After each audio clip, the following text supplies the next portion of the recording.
Marthe Ménard, journaliste pour La Terre de chez nous. Là, nous sommes ici à Saint-Hyacinthe pour rencontrer Louis Robert, l'agronome, le célèbre agronome, qui sort son livre ces jours-ci et qui en profite par l'occasion pour régler quelques comptes. Même s'il dit qu'il le fait pas, il le fait quand même pareil. On va aller voir ça. 2009, c'est ça, il y avait au congrès de l'Association québécoise de spécialistes en sciences du sol, l'AQ3S qu'on appelle, là, auquel je participe à chaque année.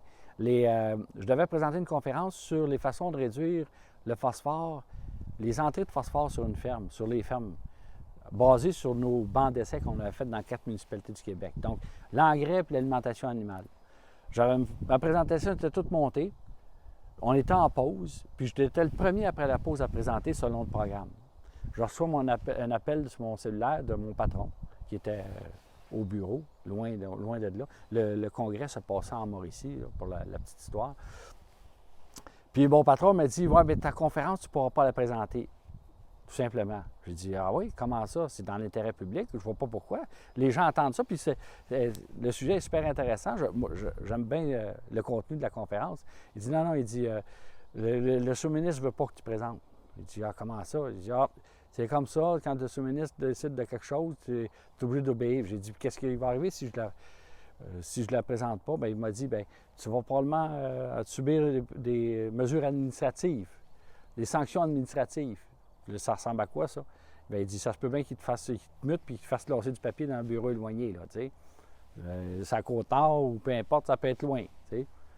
Puis là, moi, à l'époque, j'avais pas la notoriété puis l'autorité morale pour dire non, je vais y aller.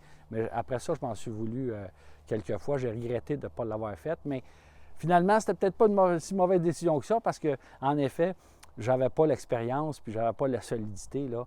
Mais j'ai dû renoncer. Ce qui est comique, c'est que quand on est retourné dans la salle, l'animateur de la conférence du congrès a dit « Bon, bien, Louis Robert est ici avec nous. Là.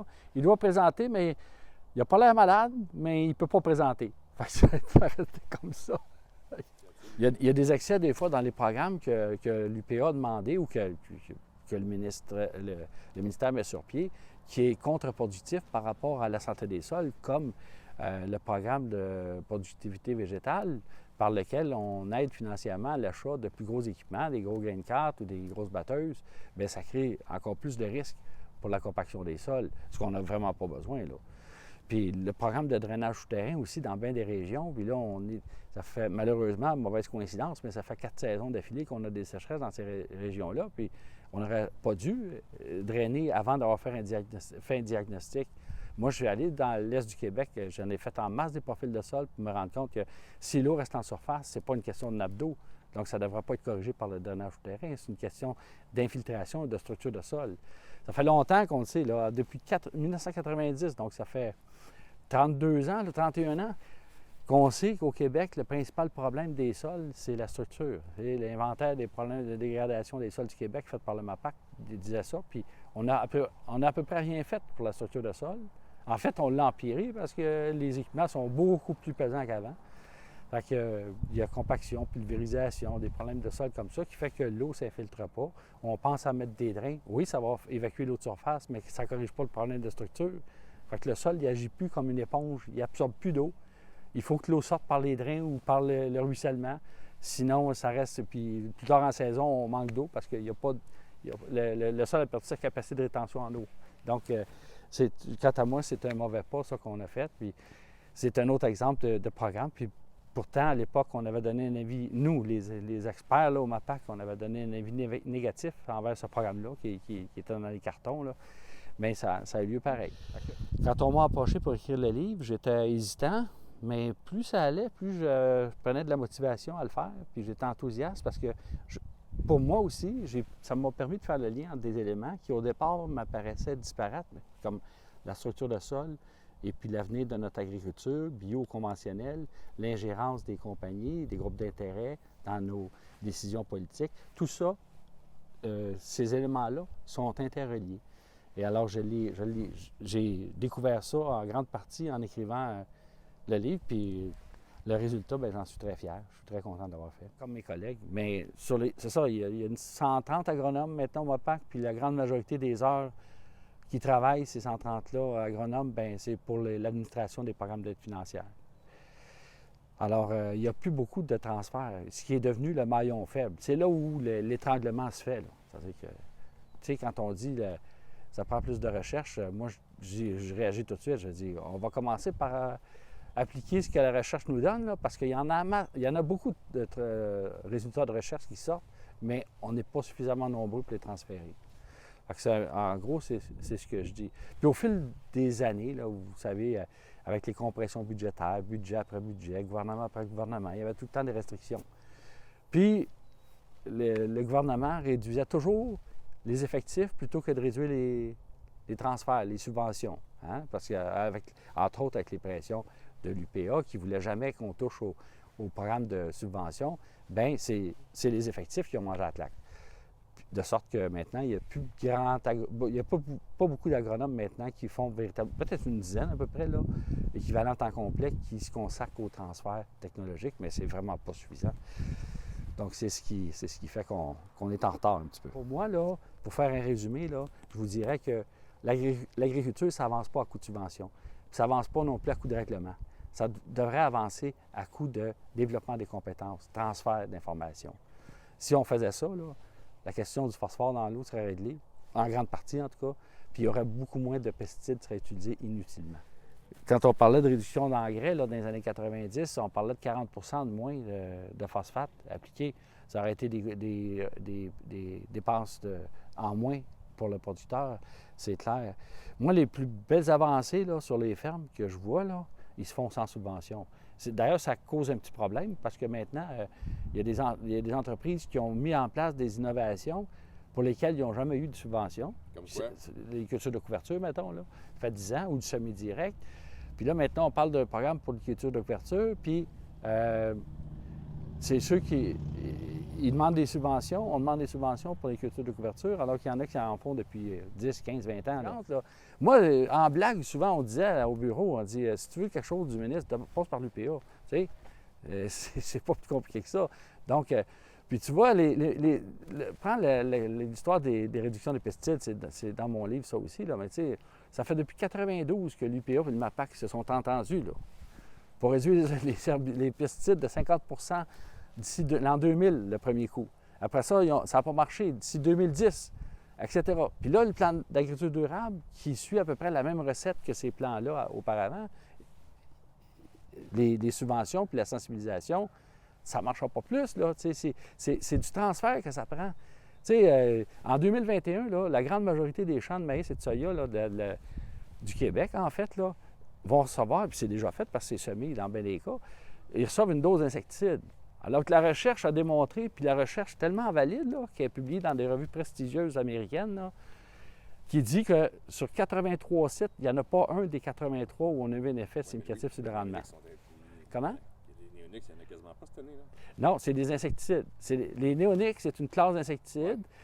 Puis la recherche démontrait pas que les néonicotinoïdes étaient inutiles, que les insecticides étaient inutiles. Fait que là, les compagnies, à cause de la réglementation du ministère de l'Environnement, les compagnies sont virées de bord. On dit, on ne mettra pas des néoniques, on va mettre des diamides, un autre insecticide. Mais ça fait juste déplacer le problème. Les diamides, ils ont des impacts négatifs sur l'environnement terribles. Puis on n'en a pas besoin pour le rendement. Ça n'a aucun effet. Fait que c'est ça que la recherche dit. Fait que, tu sais, quand on parle de ça, quant à moi, c'est un exemple éloquent, là, limpide de notre faiblesse en transfert, parce que c'était de la recherche faite ici, payée par des fonds publics, tellement solide, comme je le dis, qu'elle rencontre tous les standards de toutes les sciences. Tu sais, publiée dans le PLOS ONE, c'est une revue pas juste agricole, toutes sciences confondues. Et là, elle était payée par des fonds publics. Mais les chercheurs ont sacré le camp du sérum entre-temps parce que c'était invivable. Là, fait que, tout ça fait que, malheureusement, c'est très triste cette histoire-là. Mais comme je le dis, quand on dit est-ce que ça change, est-ce que ça s'améliore par rapport à ce que dit le ministre, bien, crème, non. En 2021, on applique des pesticides pour rien, là. Puis parmi les plus toxiques, d'ailleurs, les insecticides, c'est parmi les plus toxiques. Le producteur, par rapport à l'avancement de son entreprise, on dit souvent que les producteurs d'aujourd'hui sont des chefs d'entreprise, ce qui est vrai. Mais si ce sont des chefs d'entreprise, ils devraient prendre à leur charge se responsabiliser en termes de recherche et développement un peu. Tu sais, de s'informer, puis de mettre en place des techniques qui ont été développées par de la recherche publique. Au lieu de ça, il y a comme une rupture, une fracture entre les producteurs, pas tous encore là, mais entre certains producteurs, puis l'information qui vient du gouvernement, des centres de recherche, des agronomes des clubs, etc. Ils sont suspicieux un petit peu. Ils doutent de la validité des informations qu'ils reçoivent de ces gens-là. Et je trouve ça malheureux parce que dans un autre secteur de l'activité économique, si on offrait la R&D, comme on dit, aux entreprises, c'est le public qui paye pour ces centres de recherche-là, pour ces agronomes-là, et en partie en tout cas, pour les agronomes de club. Les producteurs ne devraient pas dénigrer ces sources-là. Ils travaillent exclusivement pour l'entreprise comme le producteur le fait. Donc, il doit y avoir une acceptation plus facile des conseils qui viennent des sources objectives comme ça. Puis ça touche beaucoup de facettes, le semi-direct, on disait, là, on parlait de la fertilisation, le travail du sol, etc. Les pesticides. Et les pesticides aussi, exactement. Application, mais en tant que chef d'entreprise, il devrait chercher de la bonne qualité d'information puis la mettre en application sur sa ferme le plus vite possible. Puis prendre en charge la recherche et le développement au lieu de...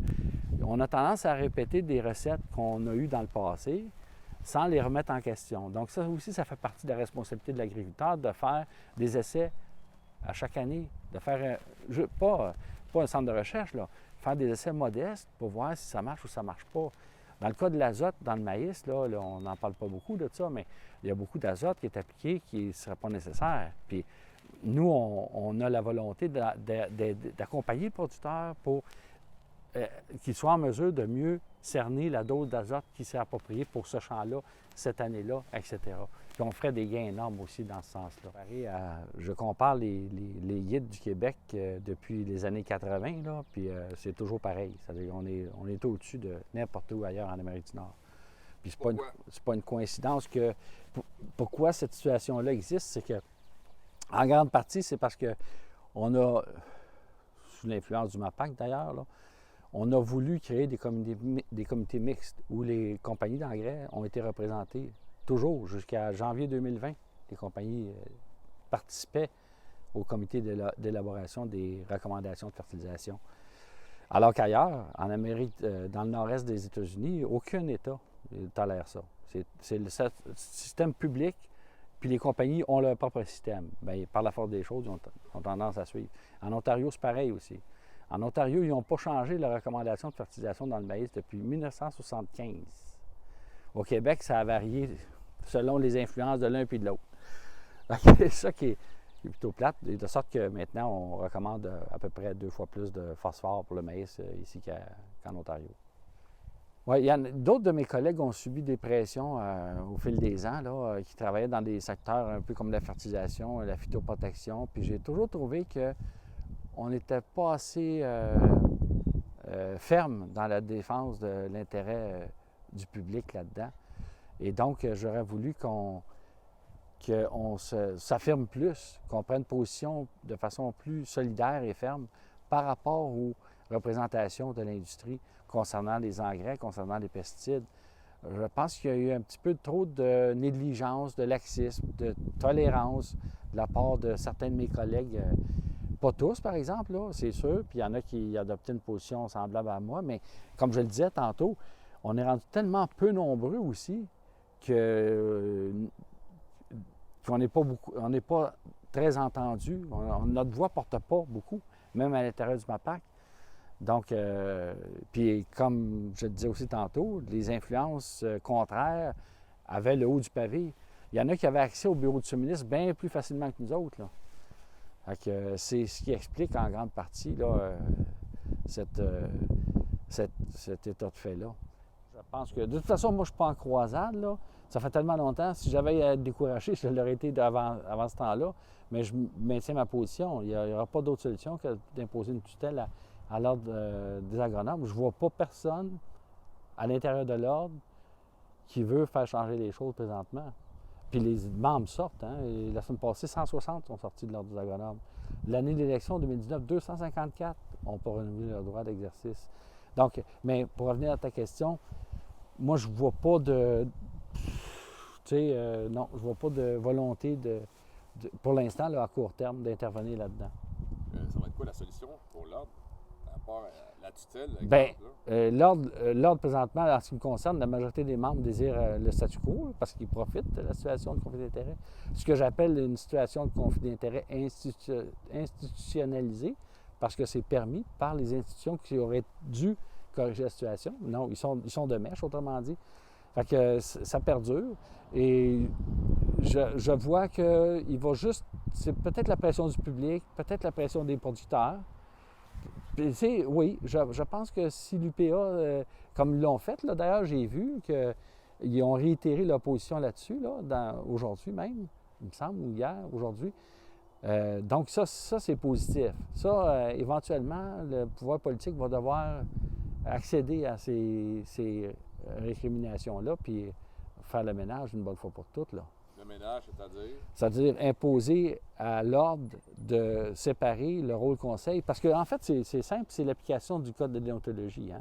Il y a des experts qui nous sont venus nous dire en formation qu'un agronome qui agit dans un dossier à la fois pour le vendeur et l'acheteur d'un produit est en confrontation, est en infraction frontale avec son code de déontologie. Il n'y a même pas l'excuse de s'il informe son client qui est en situation de conflit d'intérêt, ça ne marche même pas, même en l'informant. C'est inacceptable. Fait que ça, on a des avis légaux là-dessus, là, des conseils d'avocats, d'experts en éthique qui disent ça.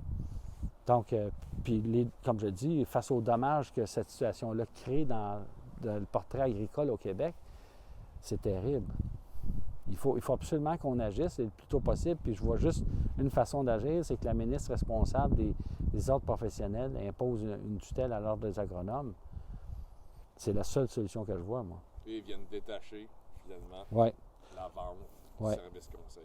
L'application du code de déontologie, simplement. Pas une modification du code, juste le respect du code de déontologie par l'ordre lui-même.